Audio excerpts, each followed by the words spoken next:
Back with another 2019 college football team season preview and prediction today. Going to go game by game through this team schedule, try to come up with an overall record. You guys know we've been doing a whole series of these videos dating back, I think, about a month or so now. Running out of time, right? College football season starts in less than 2 weeks with the Week 0 game, Florida and Miami, coming up on August 24th. I'm going to do my best to get out about 10 or 15 of these preview videos this week. Try to wrap up all the suggestions from you guys and then save myself a couple of days on the end to do some of the teams that weren't suggested, but that I really want to do. But up today, out of the Pac-12 North, Washington State.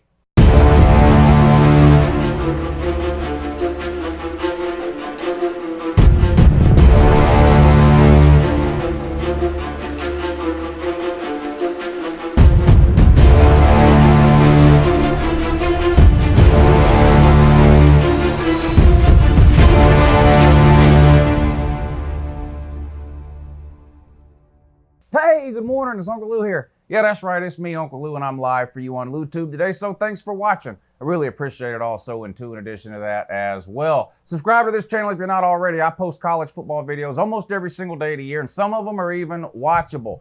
Give this video a thumbs up if you're excited. Like I mentioned, less than 2 weeks to go until kickoff. It doesn't cost you anything or take you any time at all to hit that thumbs up button, but it's a huge help to me, and I would appreciate it. Shout out to Kyle W. over on the Uncle Lou Patreon page. He requested this preview for Washington State. So Kyle, I really appreciate you supporting the channel over on the Uncle Lou Patreon page. I can't tell you how much it means to me, not just that you, but that all of you that are over on the Patreon page have decided to support the channel directly over there. It really means the world to me, and I could never thank you enough. If you guys want to join up on the Uncle Lou Patreon page, click the link in the description of this video that says support the channel, and it'll take you over to the Patreon page. You have all kinds of benefits and perks for signing up over there on the Patreon page, and especially during the season.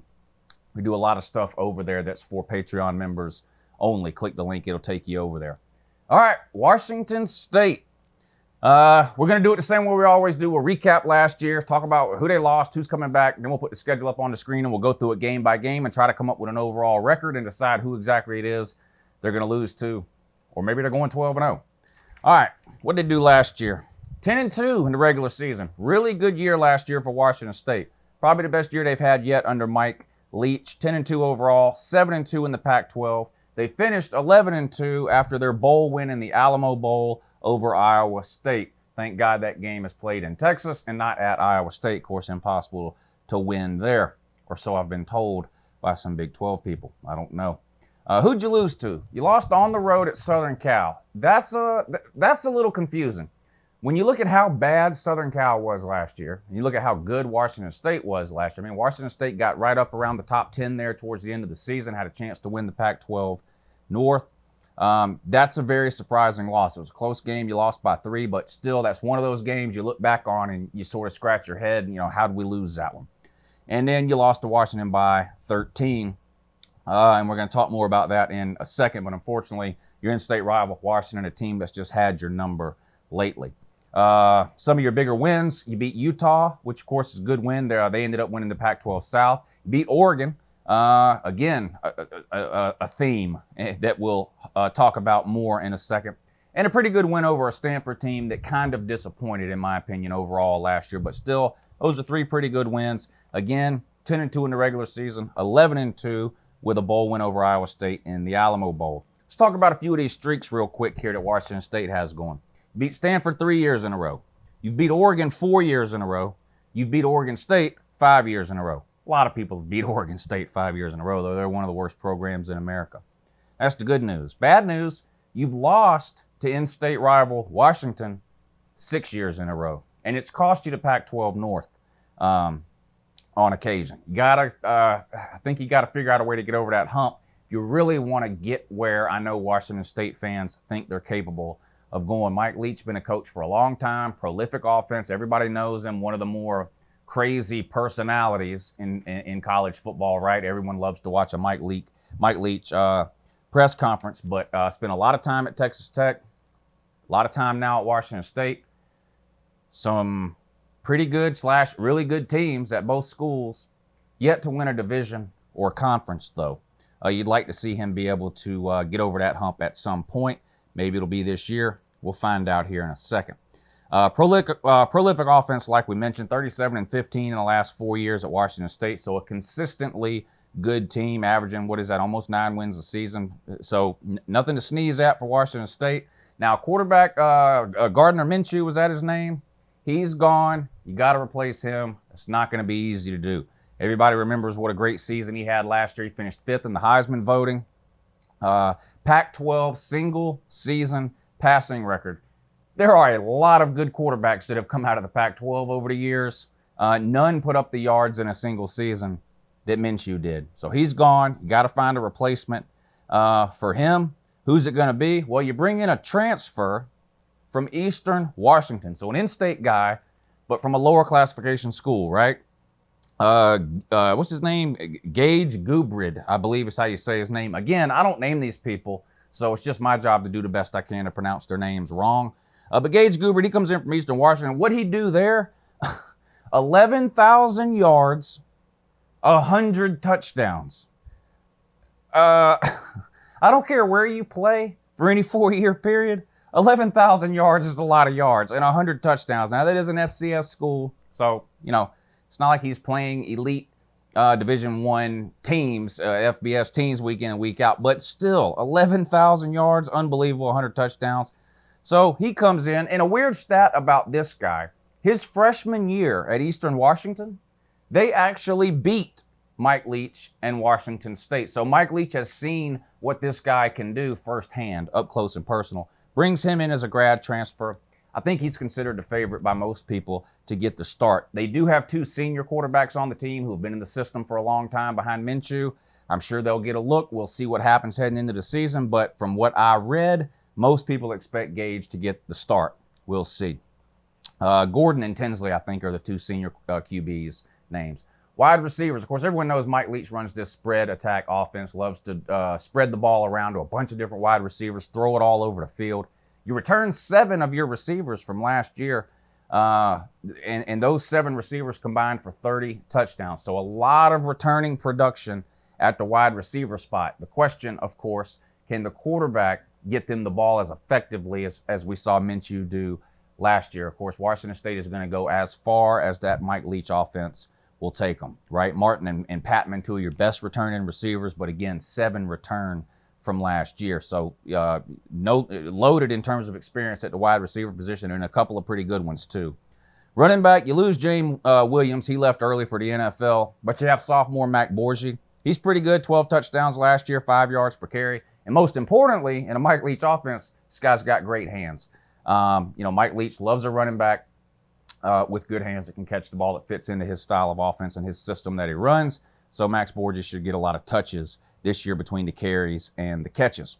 Offensive line, 4 offensive line starters back. You guys know how I feel about cohesiveness and unity amongst the offensive line. You can't overestimate the importance of that. So having 4 linemen back from last year, a positive, right? Is it an elite offensive line?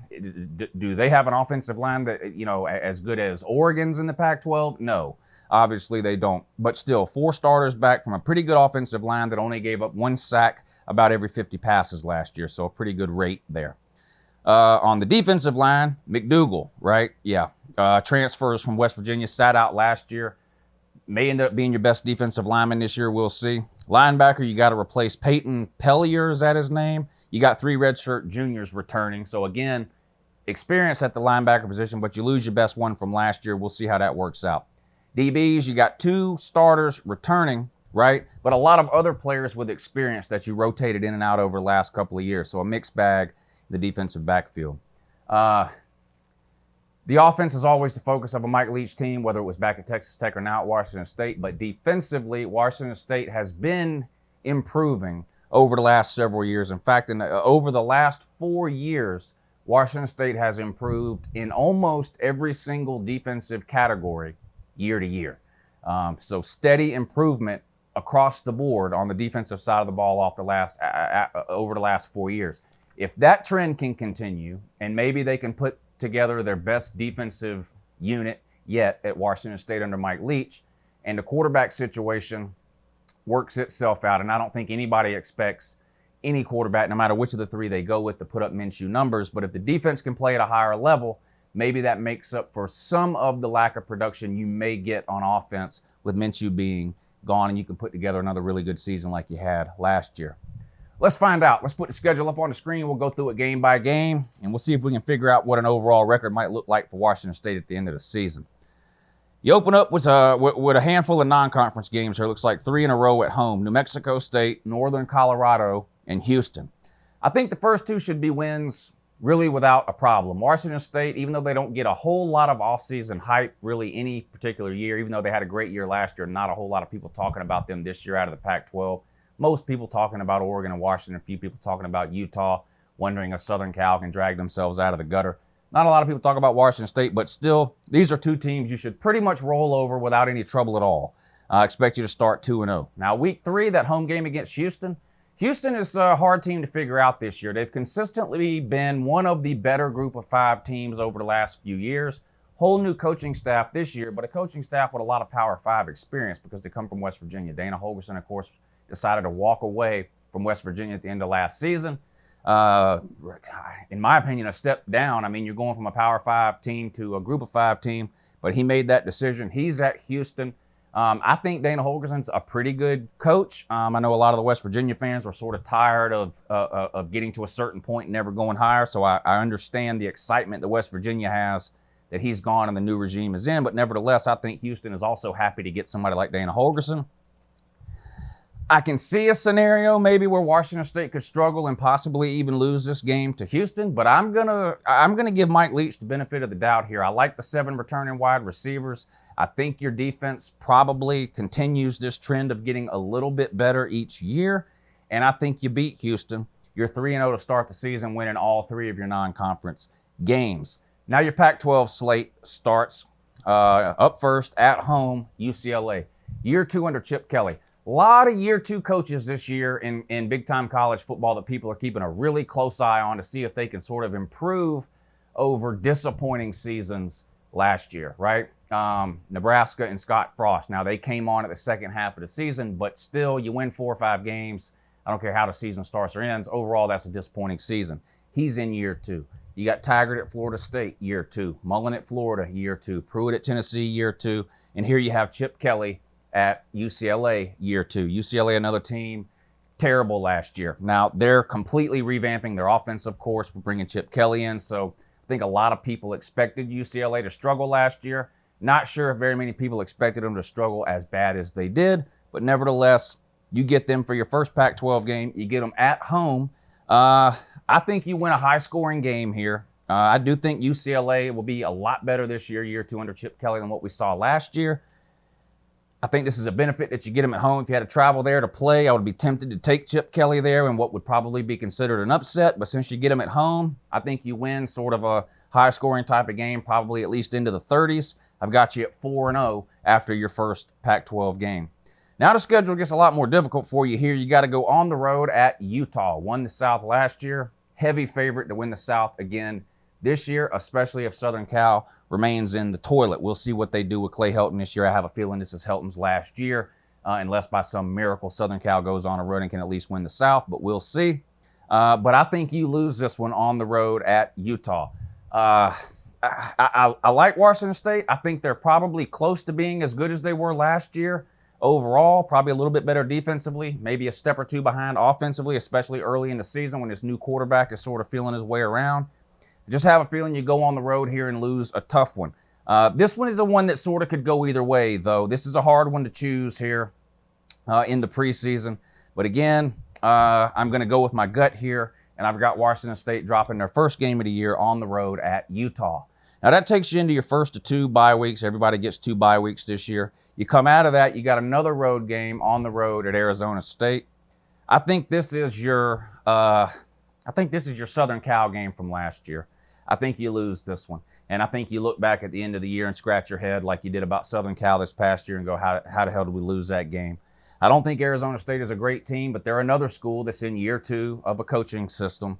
And I don't think Arizona State's going to win that division or get anywhere close to 10 wins or anything like that. But I do think Arizona State is going to beat a team or 2 this year that you don't necessarily expect them to beat.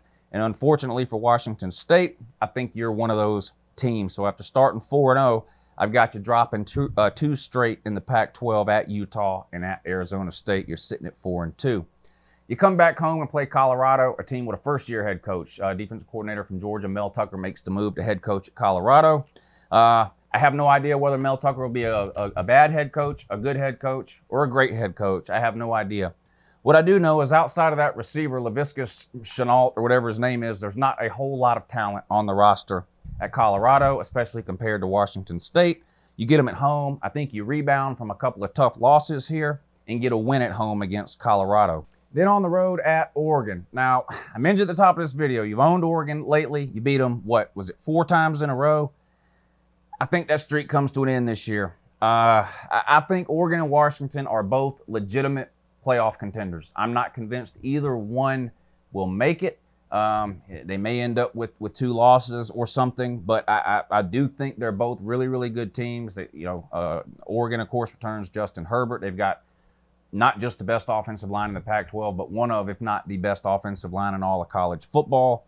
I'm just a believer in what Cristobal has going on at Oregon right now. You have to play them on the road. You beat Colorado, but you turn around the following week and you drop one to the Ducks. That takes you into your second bye week. You come out of that, another road game, but it's at Cal. I think you'll win that one. Cal, sort of a forgettable team. Cal's kind of like the Indiana or the Illinois of the Big Ten. You almost forget Cal exists unless they have some sort of upset, and they're all over ESPN or something. It's just it seems like they're never terrible, they're never great. You just sort of, they're just sort of floating in the breeze there. I think you get a win on the road at Cal. Come back home and play Stanford. I was high on Stanford last year and they let me down. Of course, they lose Bryce Love this year. They do have one of the best 2 or 3 quarterbacks in the Pac-12 in KJ Costello. I'm a huge David Shaw fan. Really like what Stanford has going on. I don't think they're beating you this year, though. I think you get a win at home against the Tree and you beat Stanford. Another home game, Oregon State win. They've just been terrible as long as most people can remember. Are they going to be better in 2019 than they were in 2018? Maybe, but it's like Kansas. Kansas has Les Miles. They might be better in 2019 too. They might win 4 games instead of 2. Oregon State's in the same category. They got no business competing with you. I think you beat Oregon State really with no problem at all. And then you come down to this game at Washington, which potentially could be for the Pac-12 North again, depending on what happens with Washington and Oregon the rest of the season. I don't see you winning this game. I don't. Some of these streaks I can see ending. This is a streak, unfortunately, for Washington State that I see continuing. You beat Stanford 3 in a row. I think you make it 4. You beat Oregon State 5 in a row. I think you make it 6. Washington has beat you 6 in a row. I think they make it 7 in the Apple Cup. I think you drop your last game of the year on the road at Washington. Puts you with a final overall regular season record of 8-4. Step back from last year. It's mainly a product of scheduling. You got to play at Oregon, at Washington. Oregon and Washington are the 2 best teams in the Pac-12. You got to play them both on the road. Not an easy task.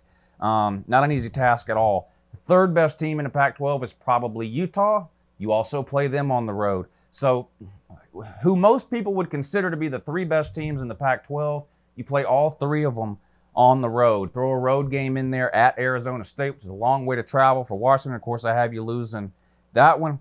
And the quarterback situation, is as good as I think your quarterback situation could be this year. I don't see it living up to what we saw last year in terms of overall numbers. Like I mentioned, a guy set a single season passing record in the Pac-12. The likelihood of that being broken or that you even come really close to that this year is not very high. So for those reasons, I have Washington State taking a step back this year, going from 10-2 in the regular season last year to 8-4 in the regular season this year, with losses on the road: Utah, Arizona State, Oregon, and Washington. I just think particularly your away schedule is just pretty hard. Probably the hardest away schedule in all of the Pac-12 this year. And I think it catches up with you. You finish 8-4. Not a terrible season. Bowl eligible again under Mike Leach, but again, another season goes by where Mike Leach is unable to win a division or a conference title. A lot of people high on Mike Leach. They think he's one of the best 5-10 coaches in America. If you're in the Power 5 for as long as Mike Leach has been, and you've never even won a division. I don't want to hear about Texas Tech has never really been that good, and Washington State, it was terrible when he got there. That's great. At some point, though, you've got to win something in order to be considered in the upper echelon of coaches, I think. I'm a huge Mike Leach fan. I like watching Washington State play. It's exciting football. And Lord knows his press conferences are must-see TV with the Bigfoot and the aliens and all, all the crazy. The guy can talk for 30 minutes after a football game and not talk at all about the football game. It's unbelievable. I wish the SEC would have hired this guy. I wish Tennessee would have hired him just for the entertainment value. But anyway, Washington State, 8-4. Have a great morning.